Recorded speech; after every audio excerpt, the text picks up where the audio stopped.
মালদার ভূতনিতে বাঁধ নির্মাণের কাজে ফের বাধা দিলেন জমিদাতারা। ক্ষতিপূরণ না পেলে রায়তে জমিতে বাঁধ নির্মাণের কাজ করতে না দেওয়ার দাবিতে অনড় হয়ে উঠলেন তারা, যার জেরে ফের বন্ধ হয়ে গেল বাঁধ নির্মাণের কাজ। ঘটনাটি ঘটেছে মালদার মানিকচক ব্লকের ভূতনির হীরানন্দপুর অঞ্চলের কেশরপুর কালটনটোলা এলাকায়।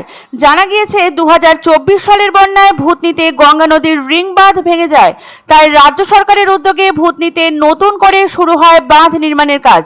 বর্তমানে এই কাজ প্রায় শেষের মুখে।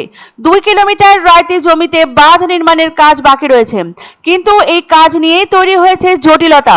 জমিদাতারা আগে জমির ক্ষতিপূরণ, তারপর বাঁধ নির্মাণের কাজ করার দাবিতে সরব হন। তাই সম্প্রতি মালদার জেলা শাসক ভূতনির জমিদাতাদের নিয়ে মানিকচকে বৈঠক করে সমাধান সূত্র বের করেন। জমিদাতাদের দ্রুত ক্ষতিপূরণ দেওয়ার আশ্বাস দিয়ে কাজ শুরুর নির্দেশ দেন তিনি। তাতে জমিদাতারা সম্মতিও দেন। সেই মতো ভূতনির হীরানন্দপুর অঞ্চলের কেশরপুর কালটনটোলায় বাঁধ নির্মাণের কাজ শুরু হয়, কিন্তু রায়তি জমিতে কাজ শুরু হতেই বেঁকে বসেন জমিদাতারা। তারা আগে ক্ষতিপূরণ, পরে কাজ শুরু করার দাবিতে সরব হন, যার জেরে ফের বাঁধ নির্মাণের কাজ বন্ধ হয়ে যায়। জমিদাতাদের অভিযোগ, প্রশাসনিক বৈঠকে তাদের ডাকা হয়নি।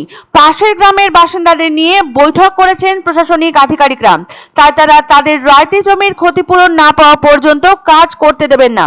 সম্প্রতি ভূতনিতে রাজ্য সরকারের উদ্যোগে শুরু হয়েছে গঙ্গা নদীর রিং বাঁধ দেওয়ার কাজ। এই কাজ করতে গিয়ে বেশ কিছু কৃষকের জমি অধিগ্রহণের প্রয়োজনীয়তা ছিল।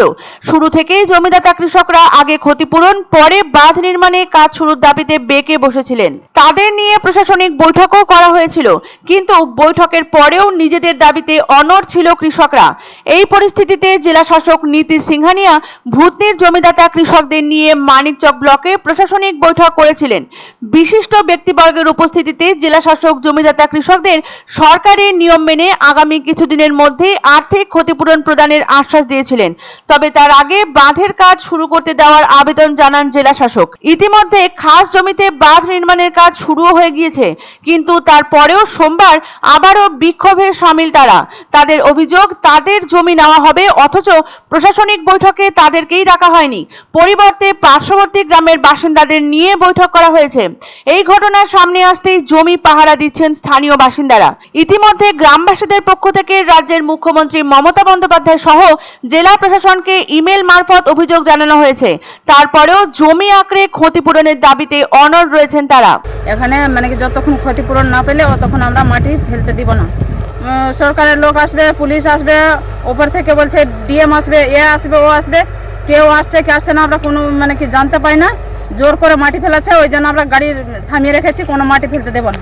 তারপরে টাকা দেওয়া হবে, 2 মাস লেটও হতে পারে। তো ওই করে তো আজকে যেমন 2022-এ বাদ হয়েছে, না কোনো নোটিশ পেয়েছে, না কেউ টাকা পেয়েছে, বাদ তো হয়ে গেছে, সব আপনার জায়গায় চলে গেছে। তাহলে জমিনওয়ালাগুলো কার কাছে যে এখন টাকাটা পাবে? ওরা তো কোনো টাকা পায়নি।